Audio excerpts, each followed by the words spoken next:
Nos acompaña de la Universidad Pedagógica Nacional Ariel Facio. Con la charla ¿Tienen política los artefactos? Bienvenido, Ariel. Te escuchamos atentamente, cuando quieras. Muchas gracias. Esto lo pongo.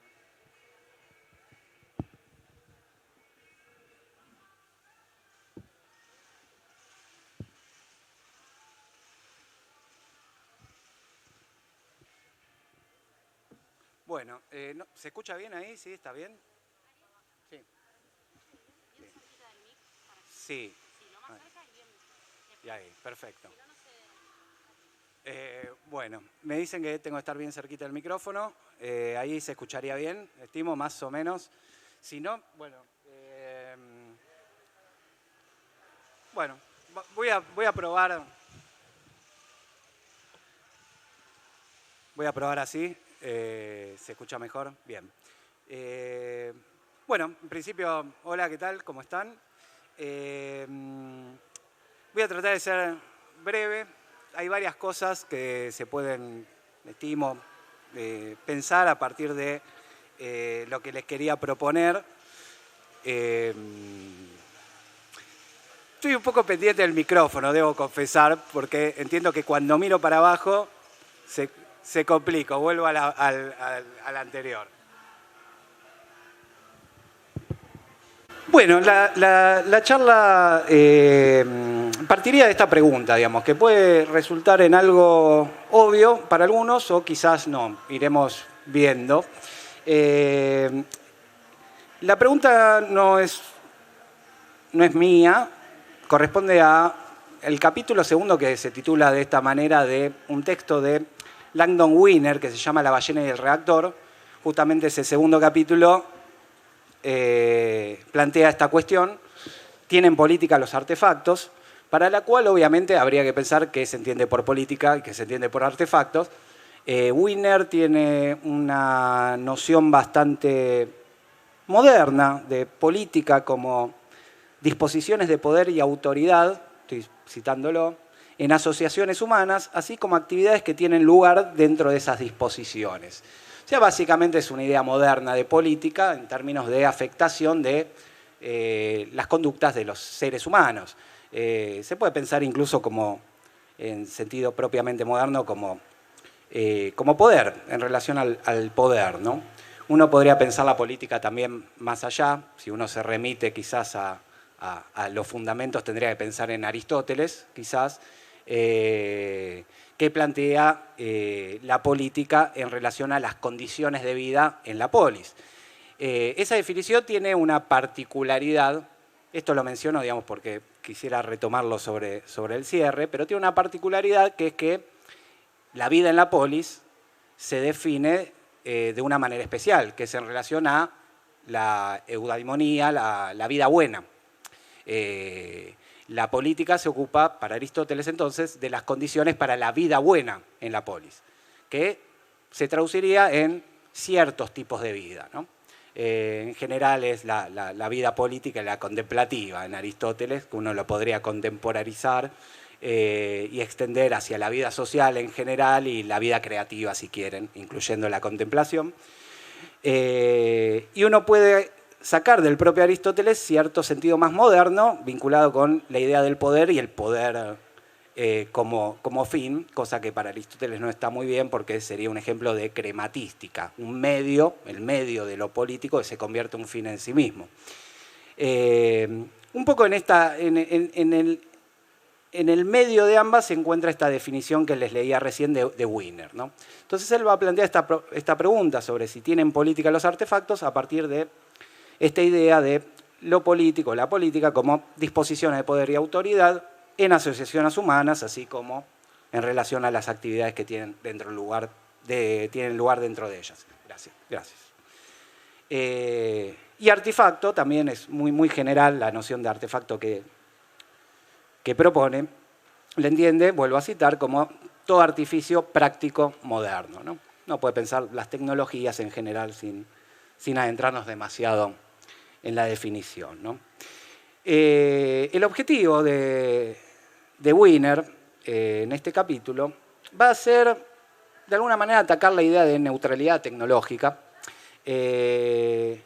Va a plantear que en general las máquinas, las estructuras y los sistemas culturales incluso suelen ser juzgados fundamentalmente por su eficiencia y su productividad. Y secundariamente por sus efectos ambientales o lo que podríamos llamar externalidades. Él va a querer plantear un tercer abordaje que va a tener que ver con la manera en que pueden encarnar o podrían encarnar formas específicas de poder y autoridad, ¿no? Entonces, en función de esto, Wiener va a describir dos tipos de casos en los que los artefactos pueden contener propiedades políticas. Uno, aquellos casos en que se convierten en una manera de resolver un tema para una comunidad dada, ¿no? O sea, es una forma de resolver un problema, un tema específico para una comunidad o para un sujeto determinado, puede ser para un individuo, es decir, como medio para la acción política. Y en segundo lugar, aquellos en que parecen requerir o ser particularmente compatibles con tipos particulares de relaciones políticas. Y este es el sentido que él va a querer profundizar y que nos va a llevar a otro autor un poco más contemporáneo, algo que no aclaré al principio, que el texto La ballena y el reactor, desde el año 87, de 1987. Un poquito más adelante voy a hacer referencia a otro texto de Lawrence Lessig, que se llama El Código 2.0, que es de 2006. Ambos están vinculados y de hecho Lessig está influenciado por Wiener y ciertas teorías del diseño y demás. Entonces, el objetivo de Wiener y de la pregunta que motiva la charla va a ser mostrar sobre todo este segundo sentido en que se puede pensar lo político en los artefactos tecnológicos. Va a trabajar con algunos ejemplos, varios. Yo querría mencionar dos en principio. Uno es un caso bastante conocido, que es el caso de los pasos elevados de Long Island en Nueva York, que parece que son particularmente bajos. Los pasos serían unos arcos en las autopistas, digamos, ¿no? Que tienen, en este caso, 3 metros de altura. Nos encontramos ahí con alrededor de 200 de estos pasos elevados.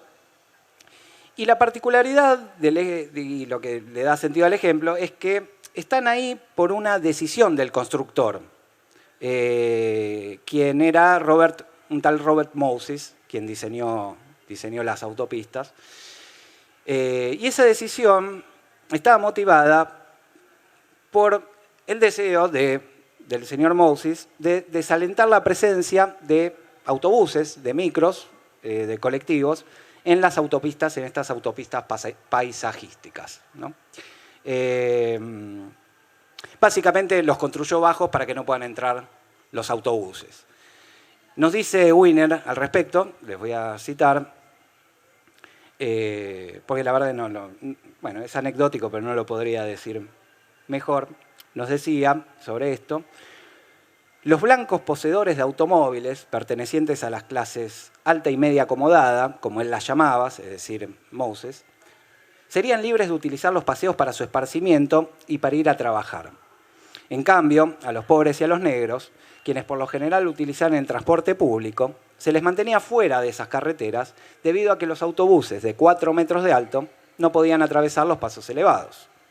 Una de las consecuencias fue limitar el acceso de las minorías raciales y de los grupos de escasos recursos a Jones Beach, el muy aclamado parque público de Moses, quien se aseguró doblemente de este resultado al vetar una propuesta de extensión del ferrocarril de Long Island hasta Jones Beach.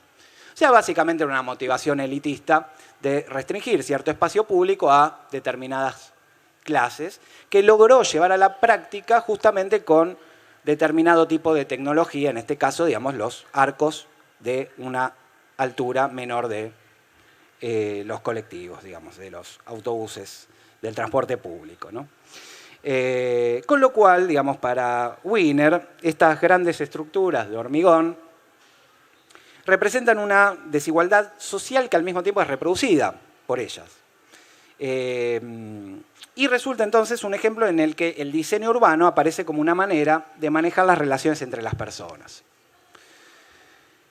Wiener termina citando a un planificador neoyorquino llamado Lee Koppelman, quien refiriéndose a Moses dijo, y vuelvo a citar porque no podría decirlo de la misma manera, el viejo sinvergüenza se aseguró de que los autobuses nunca pudieran utilizar sus malditas autopistas. En este contexto, entonces, Wiener va a remarcar que muchas construcciones requirieron un costo más elevado, justamente por motivos de carácter político en sentido amplio, ¿no? Con lo cual, y esta es una de las ideas que él quiere confrontar, no siempre sería cierto que, le cito de nuevo, las tecnologías se introducen para lograr una mayor eficiencia.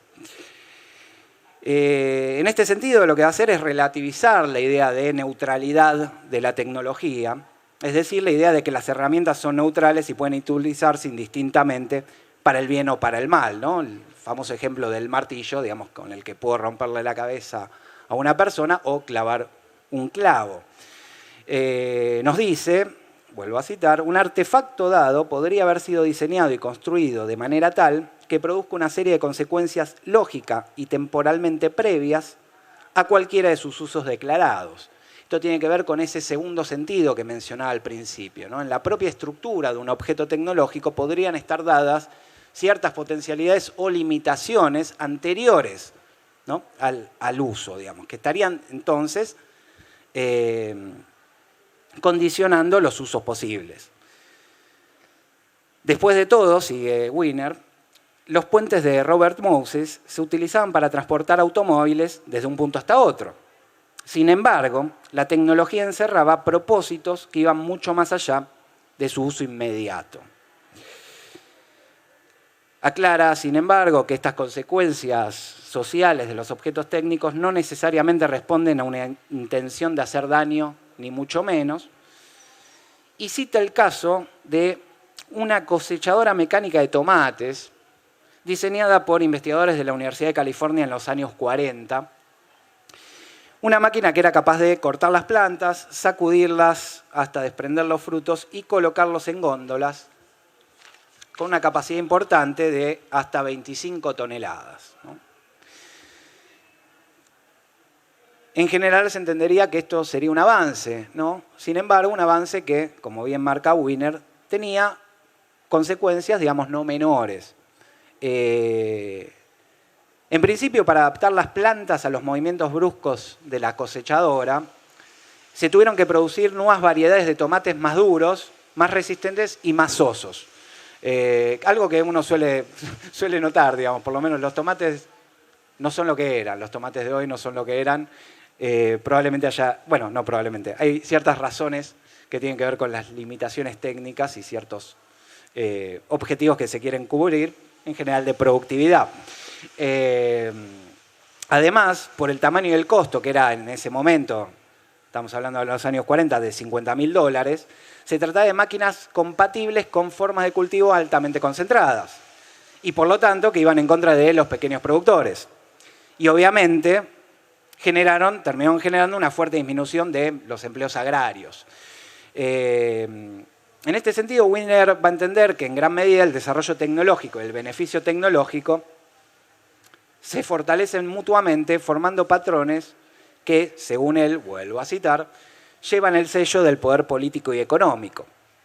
Sigue diciendo a propósito de esto que durante muchas décadas la investigación y el desarrollo agrícola en las universidades cedidas por el gobierno de Estados Unidos han tendido a favorecer los intereses de grandes negocios agrícolas, ¿no? Entonces, la cosechadora en este contexto personifica un orden social que beneficia a algunos, perjudica a otros, y sin embargo, y acá está el punto por lo menos de la discusión que él propone hasta ahora, sin embargo, es vista como la personificación del progreso mismo, ¿no? Justamente esa idea de la neutralidad y unilinealidad del progreso es la que estaría proponiendo discutir, ¿no? Entonces, dicho esto, va a finalmente plantear dos instancias de decisión política frente a una innovación particular. Primera, desarrollar y adoptar, si desarrollar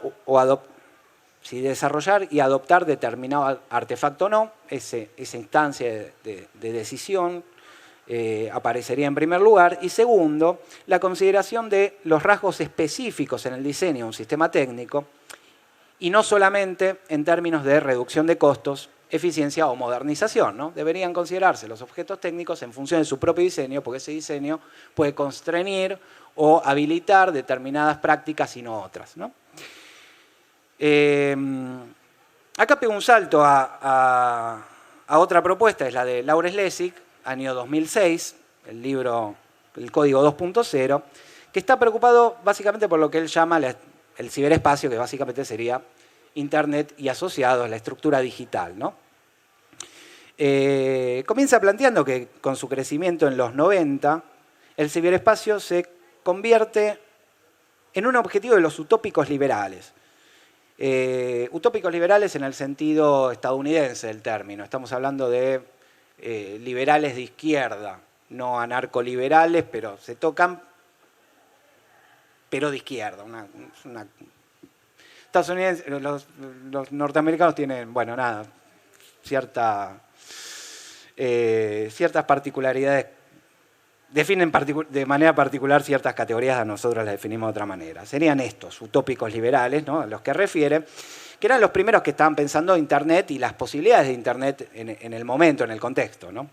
Esas primeras concepciones estaban ligadas a la cierta desaparición del Estado en relación a el mundo digital, o en relación al ciberespacio, como lo llama Lessig. Menciona a John Parry Barlow, cofundador de la Electronic Frontier Foundation, quien sostuvo en la Declaración de Independencia del Ciberespacio una expresión que me resulta interesante. Ahí decía, ¿no?, John: gobiernos del mundo industrial, vosotros, cansados gigantes de carne y acero, vengo del ciberespacio, el nuevo hogar de la mente. En nombre del futuro os pido a vosotros, que pertenecéis al pasado, que nos dejéis en paz. No sois bienvenidos entre nosotros, no ejercéis ninguna soberanía allí donde nosotros nos reunimos.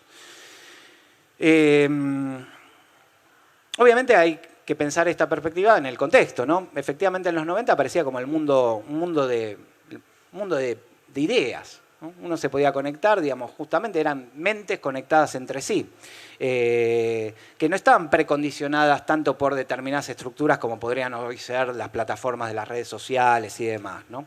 Era este utopismo optimista en un punto, tenía cierta razón de ser y es algo que se encuentra en otras perspectivas en relación a los cambios que se iban dando en los 80, 90 con el avance tecnológico. Hace un rato lo mencionaba, pero con ciertos teóricos del fin del trabajo parecía algo parecido en relación al trabajo inmaterial, o sea, una perspectiva de que no iba a ser posible la propertización, volver propiedad privada el conocimiento, la cultura y demás. Sin embargo, terminó sucediendo otra cosa. Bueno, ellos en relación al ciberespacio entendían que se había creado otro mundo, un mundo de alguna manera paralelo, formado exclusivamente por mentes e ideas. Obviamente para el año 2006 esto ya aparecía un poco de modé, pero en la época se creía que, aunque quisiera, un organismo como el Estado, y uno podría pensar también en grandes corporaciones, no podría regular el ciberespacio, digamos, que se concebía en última instancia como libre por naturaleza. James Boyle, que es un teórico tiene varias críticas a la propiedad intelectual, digamos, y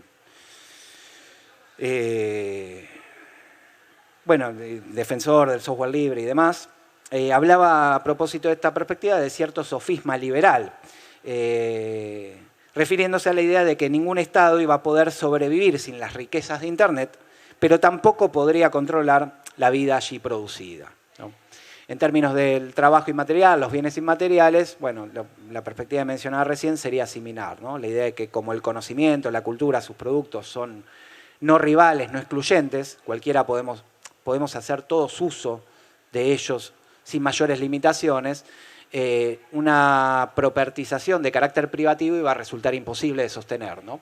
Digo, si yo escribo una canción, podría compartírselas, podríamos escucharla todos nosotros simultáneamente o no, tantas veces como quisiéramos, sin ningún tipo de detrimento en el uso de los demás.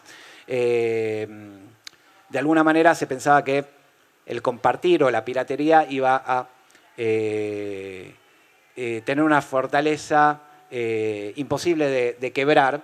No es eso lo que sucedió, no es lo que está sucediendo. En general está siendo muy efectivo el movimiento de propertización que se inicia en los 90 con el nuevo régimen de propiedad intelectual y bueno, nuevos mecanismos de ejecución que son cada vez más efectivos. Pero bueno, era la misma perspectiva, una perspectiva similar aplicada al ciberespacio, ¿no?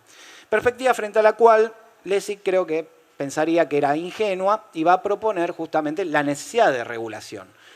Ahora, más allá de que esa va a ser una de las consecuencias de lo que queda de la charla, digamos, alguna de las conclusiones, no es la principal que quisiera marcar, ¿no? Así que por eso la menciono y la empiezo a dar por supuesta. Cito igualmente a Lessig a propósito de esto. Nos decía, ¿no? Ahí, creo que esas primeras ideas sobre el Estado y el ciberespacio iban tan descaminadas como las primeras ideas sobre el Estado en la Europa poscomunista. La libertad en el ciberespacio no emanará de la ausencia del Estado, sino que provendrá, como en cualquier otro sitio, de la existencia de un cierto tipo de Estado. No construimos un mundo en el que la libertad pueda florecer si eliminamos de la sociedad todo control autoconsciente, sino si la sentamos sobre un lugar donde se dé un tipo específico de control autoconsciente. Y pone el ejemplo de la Constitución, las constituciones en los países, que define como, vuelvo a citar, una arquitectura, no solo un texto legal, sino un modo de vida que estructure y constriñe los poderes sociales y legales con el propósito de proteger una serie de principios fundamentales. Y agrega, en relación al ciberespacio, que abandonado a su suerte, se convertirá en una herramienta de control perfecta. Y acá ya me acerco al punto que quería marcar en estos minutos, ¿no? Si efectivamente se puede construir en una herramienta de control perfecta, lo que de alguna manera presupondría una respuesta positiva a la pregunta que titula la charla, si es que tienen política los artefactos, ¿no? La posición de Lessig, al igual que la de Wiener, obviamente es positiva respecto a la pregunta y va a plantear la necesidad de avanzar políticamente en estas arquitecturas. Y se influye mucho en teoría del diseño, ¿no?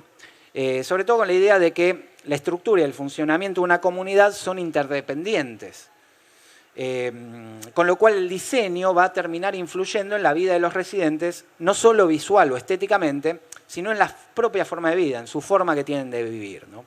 Hay varios ejemplos en estos textos, yo me quise concentrar en estos dos de urbanismo, ¿no? Bueno, uno de urbanismo y el otro vinculado con la producción industrial. Pero esto que en principio es válido para lo urbano, para el diseño urbano o incluso el diseño industrial, para todo tipo de diseño, es especialmente válido para la arquitectura digital. Y hacia eso avanza Laurence Lessig, ¿no? Su hipótesis es que la arquitectura, que lo que él llama la mano invisible del ciberespacio y al mismo tiempo una arquitectura que estaría siendo expoliada por el comercio, está creando, leí mal la cita. La arquitectura que esta mano invisible del ciberespacio está creando es una diametralmente opuesta a la original, a la que tenían en mente estos utopistas liberales norteamericanos, la cual va a perfeccionar el control permitiendo una regulación altamente eficaz. Y para Lessig, esto requeriría, o debería requerir, el asegurar que se preserven las libertades esenciales en este entorno de control perfecto. Hace un pequeño raconto de las grandes influencias en la constitución de Internet, ¿no? Habla de una primera generación de arquitecturas digitales que fue construida por un sector no comercial, básicamente investigadores y hackers, la Internet de los 90. Una segunda generación que fue construida y sería construida por el comercio, básicamente las 4 o 5 grandes corporaciones multinacionales que constituyen hoy la mayor parte de los usos en Internet. Y una tercera, que para él todavía estaría en fase de diseño, que, cito de nuevo, podría muy bien provenir del Estado, ¿no? Ahora, ¿qué es lo que debería regular el Estado? Bueno, justamente el regulador de la arquitectura digital. ¿Y cuál es este regulador para Lessig? El código, lo que da título a su libro, el Código 2.0, el código informático, lo que hoy se suele llamar directamente algoritmos. Código informático uno lo puede pensar básicamente como un texto, que es una serie de secuencias lógicas que estructuran, ¿no?, programa de computación, digamos, que se puede...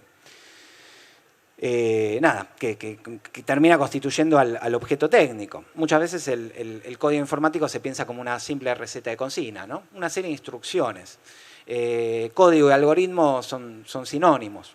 Entonces, este regulador, dice Lessig, que es lo que él llama el código. Las instrucciones inscritas en el software o en el hardware que hacen del ciberespacio lo que es, ¿no?, de la arquitectura digital lo que es. Este código es el entorno construido de la vida social en el ciberespacio, propiamente su arquitectura.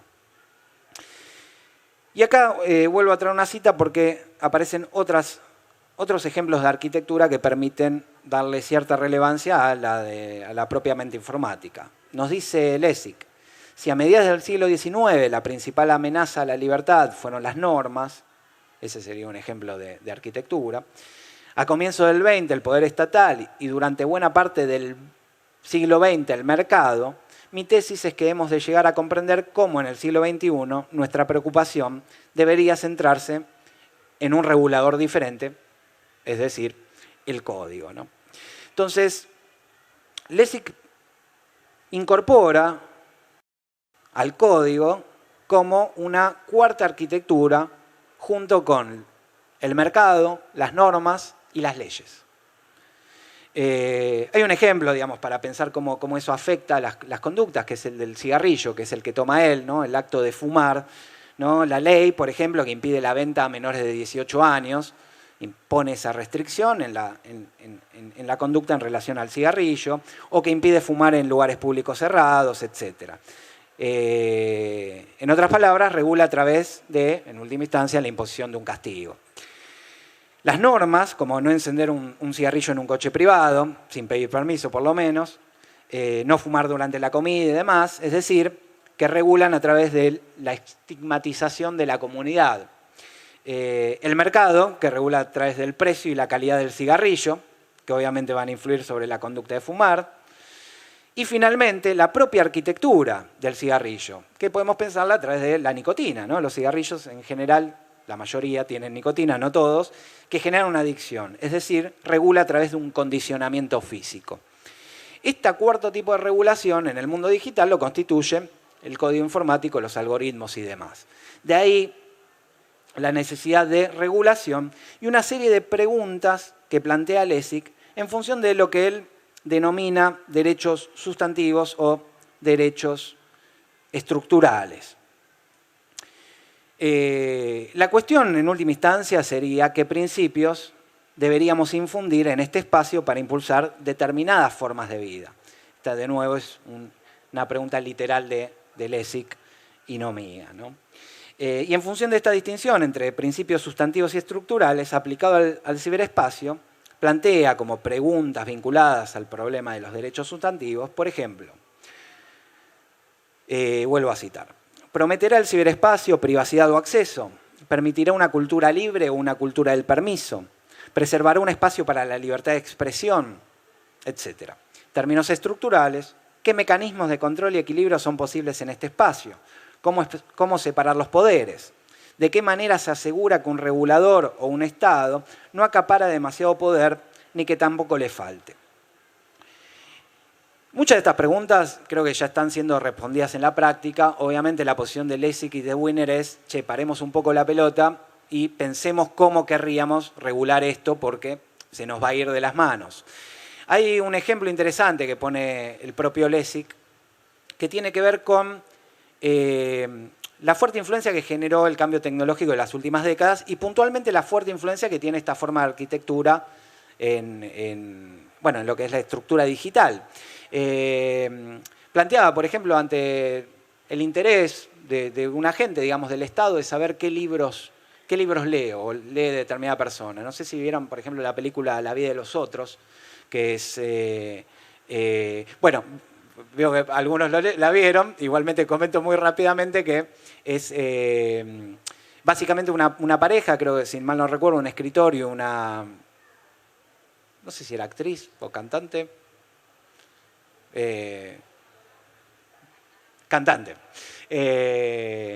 que básicamente estaba siendo espiada en la Alemania Oriental. ¿Y qué había? ¿Cómo podía ser espiada esa pareja? Bueno, con un agente de inteligencia en el techo o en el sótano, con un auto enfrente. En este caso creo que vivía en el propio techo o en la casa del vecino, y compartía la vida con ellos. O sea, tenía que estar ahí físicamente escuchando lo que hacían, viendo lo que hacían constantemente, ¿no?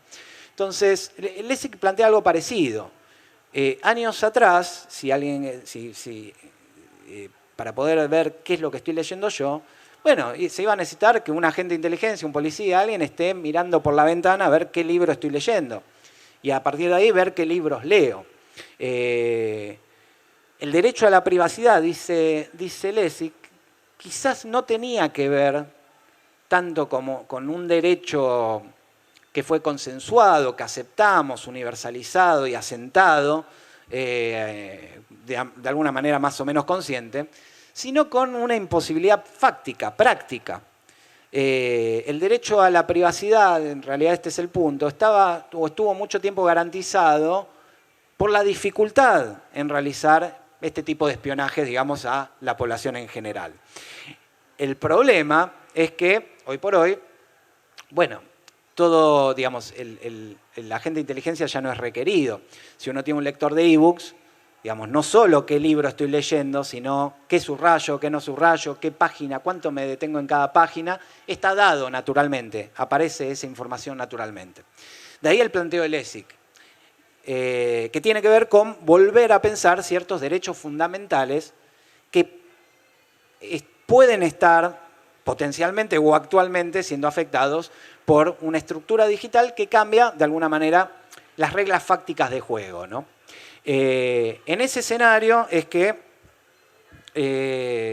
bueno, vimos recién respecto a esto que llamaba derechos sustantivos, tema de la privacidad, la cultura libre, la libertad de expresión. Y cuando uno hoy, que ya pasaron 4, 10, 15 años, desde que Lessig escribe el Código 2.0, uno intuye que se empiezan a responder de una manera no positiva, digamos, porque, bueno, la privacidad en general, bien, gracias, cultura libre también. Esto tiene que ver con lo que mencionaba antes, o sea, la arquitectura misma del mundo digital, digamos, se estructuró de manera privativa, o sea, básicamente en los años 90 con el nuevo régimen de propiedad intelectual que surge en la Organización Mundial de Comercio, propiciada por Estados Unidos y adaptada a las legislaciones nacionales de los distintos países, se generó que, o sea, se generó que todo lo que sea producción inmaterial, sea de conocimiento, de cultura y demás, se estructure bajo la lógica de la propiedad privada. Desde los 90 ahora, digamos, se perfeccionaron mucho los mecanismos de ejecución. Con lo cual tenemos en la base a la propiedad intelectual que instituye en última instancia un derecho excluyente, que tiene un interés económico, que es el de introducir una escasez artificial sobre los bienes inmateriales, y que tiene una consecuencia más bien política respecto a la estructura, digamos, respecto a al propio código, que es que genera una estructura que es opaca, no visible, ¿no? Digo, justamente por asentarse sobre una propiedad intelectual formalizada en términos privativos. De aquí que, entonces, no solo pueda realizarse una apropiación privada de la información, que es la que hoy más o menos se empieza a conocer, de los datos de los usuarios y demás, que se pueda analizar y segmentar estos datos, más o menos a piacere, y por lo tanto analizar y segmentar a los propios usuarios a través de perfiles, que se puedan establecer funciones ajenas al conocimiento de los usuarios y que finalmente se puedan condicionar, conducir, regular el conocimiento y las acciones de los usuarios, ¿no? Esto es algo que Lessig claramente previó, pero que probablemente no en toda su dimensión. ¿Por qué? Porque estas preguntas que deberían plantearse probablemente debieron haberse planteado, bueno, más o menos para el año 2006, cuando Lessig hizo su propio planteo, o quizás en el año 84, cuando Wiener hizo su propio planteo. O sea, no son ideas actuales, claramente, pero tienen una cierta actualidad, creo, por lo menos en términos de oportunidad perdida, si se me permite cierto pesimismo, que bueno, podía derivar eventualmente en un optimismo. Ahora, si uno retomara, por ejemplo, la definición de política de Aristóteles, estas cuestiones tendrían que plantearse por lo menos en términos de cierta definición de lo que es la vida buena. Hay autores que lo han hecho, por ejemplo, Ivan Illich, que piensa la tecnología en estos términos como intrínsecamente políticos, y en función de determinado tipo de vida que cree mejor que otras. En cualquier caso, para concluir, si podríamos desarrollar alguno de estos puntos, si tienen interés, quisiera retomar una cita de Wiener, que, bueno, básicamente concluye, digamos, la posición de ambos, ¿no? Los objetos que denominamos tecnologías constituyen maneras de construir orden en nuestro mundo. Muchos artefactos y sistemas técnicos que son importantes en la vida cotidiana contienen posibilidades para ordenar la actividad humana de maneras muy diversas. Ya sea de forma consciente o inconsciente, deliberada o involuntariamente, las sociedades eligen estructuras tecnológicas que influyen en la forma de trabajar de la gente, en su forma de comunicarse, de viajar, de consumir, etc. En este sentido, las innovaciones tecnológicas son similares a los decretos legislativos o a las fundaciones políticas, que establecen un marco de orden público que perdurará por muchas generaciones. Bueno, con eso concluiría y les agradezco la atención.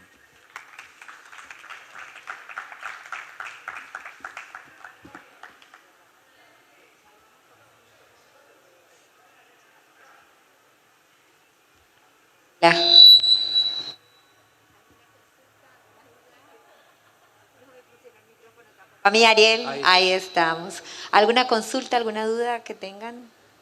¿Ninguna? Bueno, Ariel, te agradecemos mucho tu tiempo y muy interesante lo que nos contaste. Muchas gracias a ustedes.